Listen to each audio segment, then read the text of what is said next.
ये कहानी दो ऐसे बेस्ट फ्रेंड पे आधारित है जिन्हें एक ही लड़की से प्यार हो जाता है। वो दोनों उसके साथ घपाघप करने के लिए सारी हदें पार कर देते हैं। उसके बाद उन तीनों के बीच में क्या होता है वो हम आज की इस एक्सप्लेनेशन में देखने वाले हैं। मैं आज जिस मूवी को एक्सप्लेन करने वाली हूँ इस मूवी का नाम है द लेओवर और ये मूवी 2017 में रिलीज हुई थी। मूवी के स्टार्टिंग सीन में हम केट को देखते हैं जो कि एक स्कूल टीचर है। वो बच्चों को पढ़ा रही थी। तब वो पीछे बैठे एक बच्चे को देखती है जो पीछे बैठ कॉमिक पढ़ रहा था, लेकिन केट उसको डांटने के बजाय सबको कॉमिक बुक पढ़ के सुनाने को बोलती है। उसके बाद केट भी उस बुक पे इंटरेस्ट लेके सुनने लगती है। तभी वहाँ स्कूल का प्रिंसिपल आ जाता है और वो केट को स्कूल के बच्चों के साथ मस्ती करते हुए देख लेता है और वो केट को अपने ऑफिस में बुलाता है जहाँ वो केट को बोलता है कि तुम बहुत सुंदर हो और तुम्हारी आंखें भी बहुत ज्यादा प्यारी है और तुम्हें टीचर नहीं होना चाहिए। दरअसल प्रिंसिपल उसे इनडायरेक्टली जॉब छोड़ने के लिए बोल रहा था। इधर हम दूसरी लड़की मेग को देखते हैं जो एक मार्केट फील्ड में सेल्स एम्प्लॉयड होती है और वो एक कंपनी में सेल्स ब्यूटी प्रोडक्ट बेचने की नाकाम कोशिश करती है बट उसका कोई फायदा नहीं होता। जिसके बाद वो गुस्से में वहाँ से बाहर आ जाती है और बाहर आने के बाद उसे एक और झटका लगता है। उसकी कार नो पार्किंग में खड़े होने की वजह से पुलिस उसकी कार को उठा के वहाँ से ले जाती है और घर पहुँच के केट देखती है कि मेग कुत्ता डांस कर रही है। यहाँ हमें पता चलता है कि ये दोनों एक बेस्ट फ्रेंड है और दोनों एक साथ रहते हैं। मेग केट को बताती है कि आज मेरा दिन सबसे बेकार गया, इंटरव्यू में मेरा प्रोडक्ट भी सेल नहीं हुआ और पुलिस मेरी गाड़ी भी ले गई। तब केट बताती है कि आज मेरा भी दिन अच्छा नहीं था और मुझे स्कूल से निकाल दिया गया है। उसके बाद मैं केट को सुबह जल्दी उठाती है और उसे बताती है कि हमें अपना स्ट्रेस कम करने के लिए कहीं घूमने जाना चाहिए, जिसपे केट बोलती है कि हम इसके बारे में बाद में बात करेंगे। पर मेग बोलती है कि मैंने ऑलरेडी फ्लाइट की टिकट बुक कर दी है और अब से 3 घंटे बाद हमारी फ्लाइट है, जिसकी वजह से केट को ना चाहते हुए भी वहाँ से जाना पड़ता है।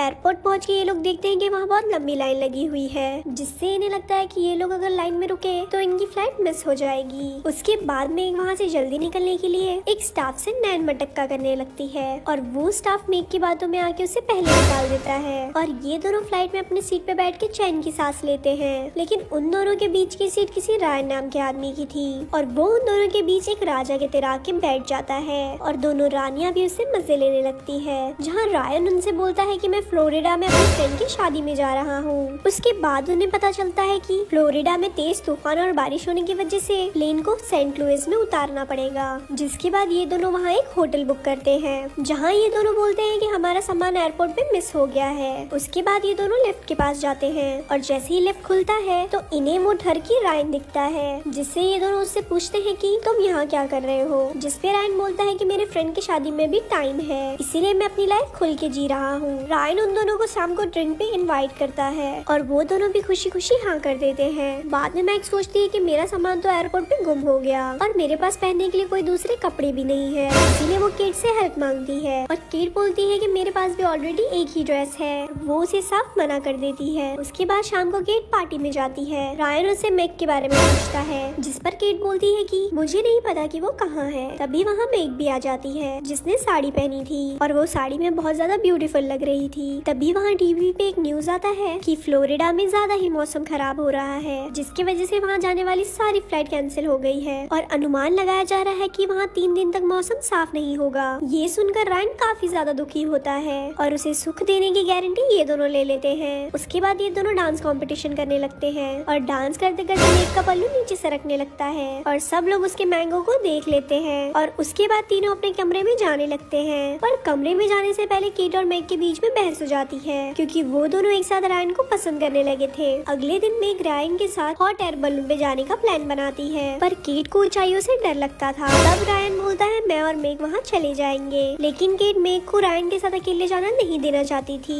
इसलिए वो भी उनके साथ जाती है। लेकिन ज्यादा ऊपर जाने के बाद केट काफी घबराने लगती है। तब रायन उसे अपनी बातों में लगाकर शांत करता है। अगले दिन केट और मेग एक कॉफी शॉप पर बैठे थे जहाँ उन्हें पता चलता है कि रायन यहाँ से जा रहा है। तब वो दोनों रायन के पास पहुँचते हैं और उससे पूछते हैं कि तुम कहाँ जा रहे हो। रायन उनसे बोलता है कि मैं शादी में जा रहा हूँ। तब केट और मेग रायन को उनके साथ चलने के लिए बोलते हैं और वो भी उनके साथ चलने के लिए तैयार हो जाता है। उसके बाद वो एक टैक्सी में बैठते हैं और उस टैक्सी ड्राइवर का नाम केस था जिसे मेग बहुत ज्यादा पसंद आती है। पीछे मेग रायन के साथ मस्ती कर रही थी और उसके बाद वो उसके हाथों पे लोशन लगाने लगती है, पर केट को ये सब बिल्कुल पसंद नहीं आता। जिसके बाद वो मेग की एक गंदी सी पिक्चर रायन को दिखाने लगती है, जिसके बाद मेग बहुत ज्यादा गुस्सा हो जाती है। उसके बाद वो लोग पेट्रोल पंप पे जाते हैं जहाँ केट बाथरूम में चली जाती है और मेग बाहर से बाथरूम का दरवाजा बंद कर देती है और बाहर आके रायन से मजे लेने लगती है। तब केट किसी तरह से विंडो से बाहर निकलती है, लेकिन अनफॉर्चुनेटली कूड़े के ढेर में गिर जाती है, जिससे उसके सारे कपड़े गंदे हो जाते हैं। रायन केट से पूछता है कि तुम्हें क्या हुआ, जिस पर केट बोलती है कि किसी ने बाथरूम का दरवाजा बंद कर दिया था और मुझे अच्छी तरह से पता है कि वो इंसान कौन हो सकता है। जिसके बाद केट वहीं अपने कपड़े साफ करती है और कपड़े बदल के वो गाड़ी में बैठ जाती है। रास्ते में केट रायन से बोलती है कि मेरे गले में दर्द हो रहा है, जिसके बाद रायन उसका गला दबाने लगता है,